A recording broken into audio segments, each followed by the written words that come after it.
Mayweather in the American women's Olympic team?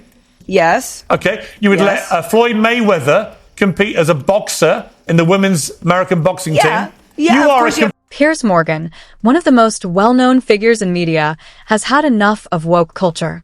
Lately, he's been outspoken, calling out the woke media in a series of interviews and podcasts.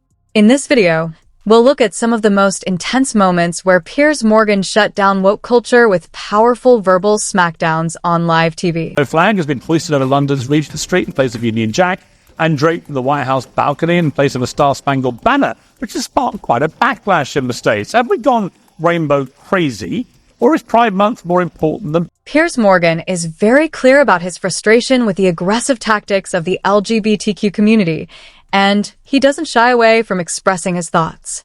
His main issue is the growing influence of woke behavior in mainstream media, and his host shared the same frustration. It seems that Piers has had enough of the LGBTQ community dominating the spotlight and demanding even more attention. Next, we'll look at a famous interview where Piers Morgan made headlines by publicly revealing his own new gender identity for the first time. I'm not triggered by a rainbow flag. I'm triggered by the fact that everywhere I go for a calendar month, everything has to be... I'm triggered that everywhere I go for the entire year, everything has to be straight. Why is straight everywhere? Where's my straight flag? Why am I constantly getting straight Where is my straight flag? Why are straight people holding hands in the street? When have you ever seen a straight flag? Why has Mickey Mouse got a girlfriend? Tell me one straight flag hanging right now anywhere in the world. Why are straight people Where is the straight flag? Identity Where's the straight me? flag? Everywhere. Where's my straight flag? It's everywhere. It's never been a straight flag. You're a straight flag. Looking at what led Piers Morgan to identify as a black lesbian, we start with the beginning of the interview, where his woke guest made an argument that didn't sit well with Piers. This moment sparked his decision to make a bold statement about his own identity. I identify as a black lesbian. Well, firstly, I mean, it was... I'm serious. I'm serious. If I can identify as anything without any need to prove I'm actually what that is, why can't I on International Women's Day say I'm Piers Morgan, I'm a black... The show was being hosted by someone who was clearly aligned with woke ideologies. Piers seemed to get the idea that, according to this mindset, if it's hard to define something as unusual, then it should be acceptable to choose any identity from the over 100 genders people are now encouraged to recognize at any time. It's not an easy thing to do, to go out into the world. It's very easy. You might think it's easy to say, but to decide to do that, to say, what this does is doing who... it involve? Whatever that person decides. Piers also highlighted the dangers of men identifying as women, particularly when they use this identification to gain access to female prisons, taking advantage of the system for their own benefit.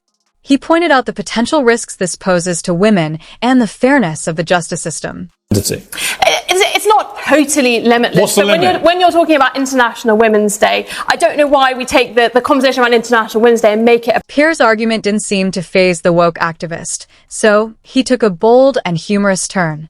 He began identifying as a black lesbian, completely shifting the direction of the conversation and catching his guest off guard with his witty and unexpected self-expression. We've just seen a male rapist use that scam to get himself put into a female prison where he could attack vulnerable women inside a female prison, when even his ex-wife said it was all response was to say, well, if it's limitless, why can't I then say whatever I want to say? And you say immediately, as I knew you would, well, that's ridiculous. But my point is, you were being ridiculous. How many genders are there? 2. There are 2 genders. Oh. Wow. So you don't believe in transgenders at all? Well, I think there are... Whoa, hang on. Whoa. After thoroughly dismantling his woke guest, Piers Morgan took things further by announcing a new gender identity from the list of over 100 genders introduced by the BBC. The second identity, he claimed, will definitely surprise you. But I think But it's not difficult until you make it difficult. You see, the BBC has done teaching videos to 11 and 12-year-olds where they say there are 100 genders. One of them was astrogender, which is an affinity with the stars and the galaxy. My response to that on the last show I did was to say, well, in that case, I identify as a two-spirit penguin. I was then told I was being ridiculous. But I made the same point. The ridiculousness is the BBC teaching kids there are 100, which means that actually all the premise for why she has to be RIP'd is actually based on a complete load of nonsense. Next, Piers Morgan boldly defended J.K. Rowling, who had been targeted by the transgender community over rumors that her new book was transphobic. These rumors led to death threats and attempts to cancel her online, but Piers didn't hold back in supporting her. To the RIP J.K. Rowling, they're the ones that want her dead, cancelled, shamed, vilified, finished for writing a novel view here which completely repudiates the whole point of your position. Let me bring in George Galloway. George, this is the problem here, isn't it? This cancel culture. Because he's a fan of J.K. Rowling and has also been a target of cancel culture himself.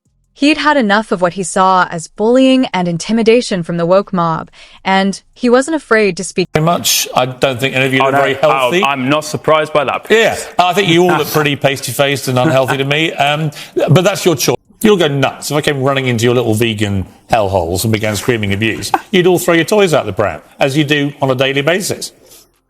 I'm not throwing my... Piers Morgan was especially outraged by the death threats aimed at J.K. Rowling. During the interview, he repeatedly mentioned reading Nick Cowan's review of Rowling's book and pointed out that even the guest brought in to defend the trans activist hadn't bothered to read the book themselves. I just think, what annoying little squits. Honestly, I do. It's the same when you're chucking paint at Van Gogh paintings. It's the same when you're tying yourself to fuel pumps or hanging yourself on bridges and stopping people using Dartford Tunnel. Has always matched the energy of his woke guests, but in his next interview with a plant-based diet and veganism advocate, he showed a surprisingly petty side that many didn't expect from him. But I will have a bit of steak just to... You didn't salt it, though. You see, all you've achieved is you've made me want to do this. Just that's lovely... absolutely fine. Piers started the interview with a strong stance, making it clear he wasn't going to sugarcoat his views on veganism. He saw it as just another one of the many causes pushed by woke culture, something he's consistently refused to support or recognize.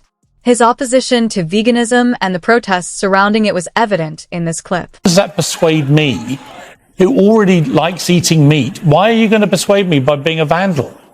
Don't get it.